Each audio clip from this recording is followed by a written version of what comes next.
GST collections have hit an all-time high. What's the road ahead? We find out.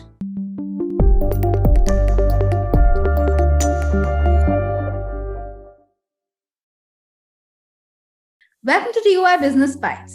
It's been 6 years since the introduction of the goods and services tax, and it's been clocking new highs. To understand what this means for the Indian economy and what's the road ahead for GST collections and GST rates, we have with us Yuvika Singhal. She's Economist at QuantEco. Welcome to the show, Yuvika. Thank you, Smriti. Recently in April, we saw collections of 1.87 lakh crore, right? And that was an all-time high. So can you tell us what led to that high and what are the actually state-wise and segment-wise takeaways that our viewers should know? To some extent, this number was expected because e-way bills data that is available before the GST collection number comes in was at a record high in the month of March. So on some level, this record high number on the GST collections were also expected. How do we rationalize this number from an economics perspective? I think first we have to understand that this number for April actually indicates transactions that were done in the month of March. And typically March, given the fiscal year end, is when you see firms push, sales to meet their own targets. So there is an element of seasonality from a fiscal year end perspective that is built into this number. The fact that domestic economic activity has continued to remain strong in the Indian economy, and this is encouraging despite all that is happening in the global economy, and especially given that this was the month when a lot of financial turbulence was also witnessed, especially with respect to some of the mid-sized banks on both sides of the Atlantic. And I think we need to also step back and take a slightly broader picture as to how GST collections have performed besides the seasonality aspect that is.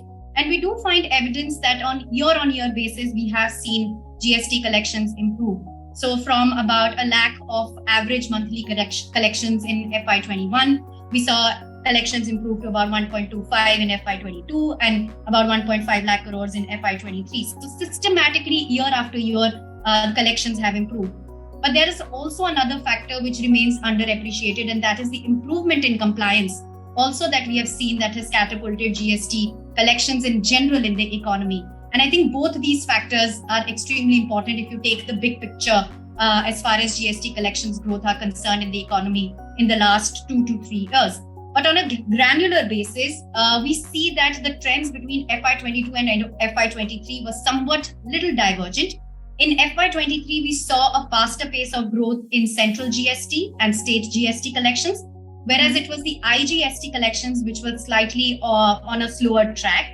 And largely so because we rationalize this, because IGST also comprises in large part imports collections of taxes also. And FY23 was a year not only when we saw commodity prices correct in the second half of the fiscal year, but also because we saw imports and the pent-up demand for imports wane in the Indian economy. And both these factors somewhere weighed on the IGST collections. From a state's perspective, I think the performance is fairly mixed.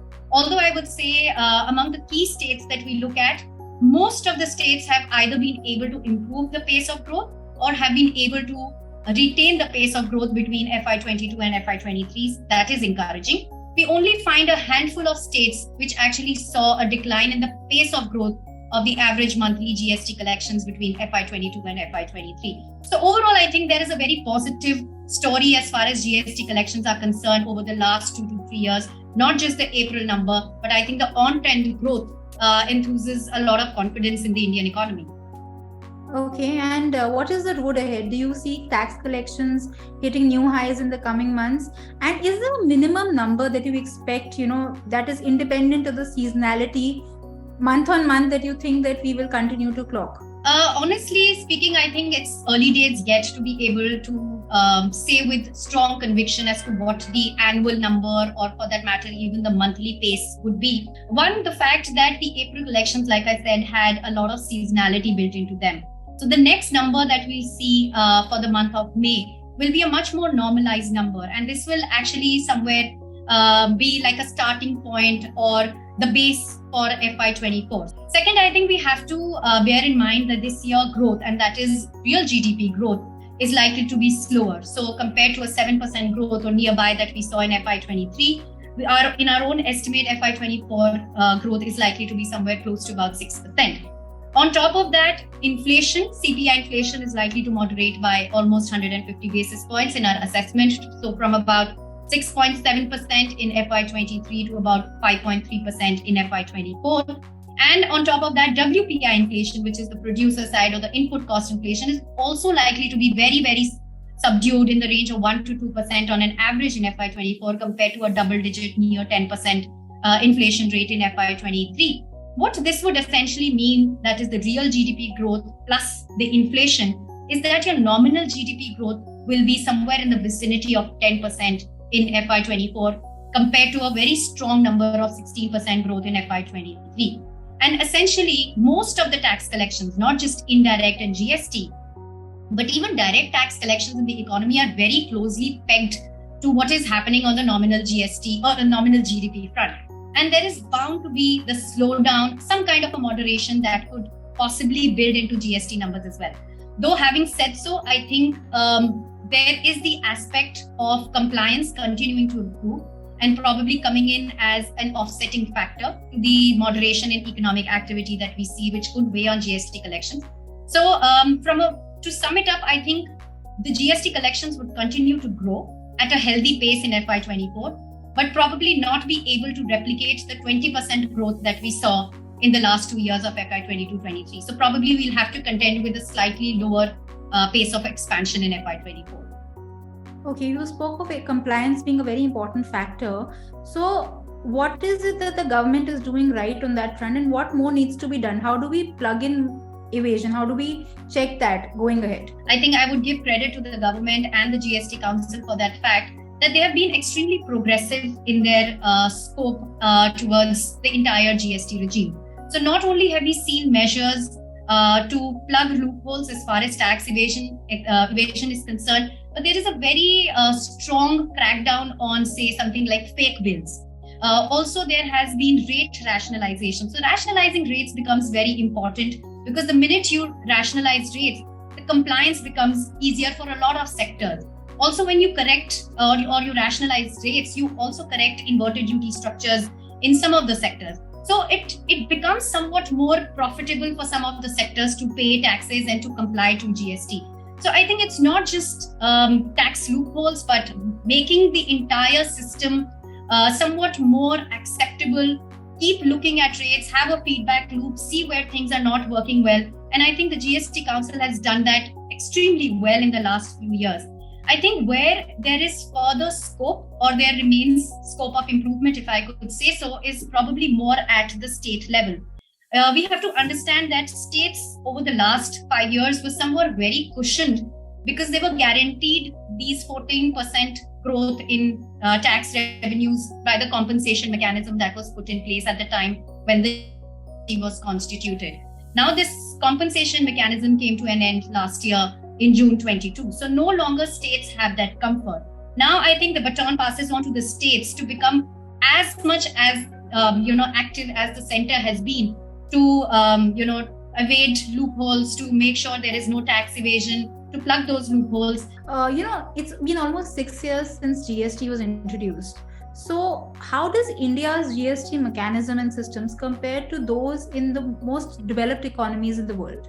From an economics perspective, I think there is one key difference, and that is that most of the developed markets or emerging market economies that have adopted a structure similar to GST are working with a single rate structure and a single rate of taxation that is both levied on goods and services, through which not only have they only been able to optimize tax revenues, but also at the same time probably minimize disputes related to taxation. So a mechanism that is based on a single rate of tax has worked beautifully in a lot of countries. And I think that should be the ultimate goal for India as well. Easier said than done. We know how diverse the Indian economy is, and even building consensus in the first stage of GST with some of the multiple tax brackets that we have was not easy and did not come easy. But nevertheless, I think that should be the ultimate goal, even if it could be a multi-year target. But that is something that we should aspire for as an economy. Okay. And all these higher GST collections, is India as an economy, both at the center and the state level, being able to capitalize on it? GST as a reform which is like an investment made in the Indian economy. So while there will be costs associated in the initial years, it could be slow moving, but over a gestation period, a reform such as GST begins to bear fruit.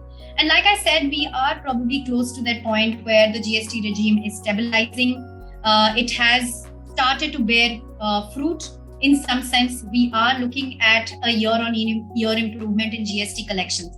And I think the biggest dividend that both the center and the states have been able to accrue from the GST and the improvement in revenues that has been led by GST is that it has created a fiscal space for capex spending. Although direct taxes have also performed well in the last 2 years, which have provided a buffer from a revenue perspective, but even the GST collections have had a role to play there. And we see that in the center's agenda. Last 2 to 3 years, they have been very vocal. They have been extremely focused on capex spending. FY24 budget also took forward that path of capex spending, with capex to GDP ratio projected at 3.3%, which is nearly a 2-decade high. We do see a lot of emphasis in the states also on capex spending. FY22 was an exceptional year when states actually did see a very strong growth in capex spending. FY23, not too much, not as much, if I could say so. States have fallen short compared to the budgeted projections in FY23. But even if I look at the key states and their budgets for FY23, a growth of 10% in capex is something like a number that is coming out on an average basis, which is not a bad number. So the space that GST has created from a fiscal perspective is having a very positive spillover from the revenue side on the expenditure side, with the quality of expenditure seeing us towards capex spending, and the entire mix and the quality of spending is improving to a large extent in India.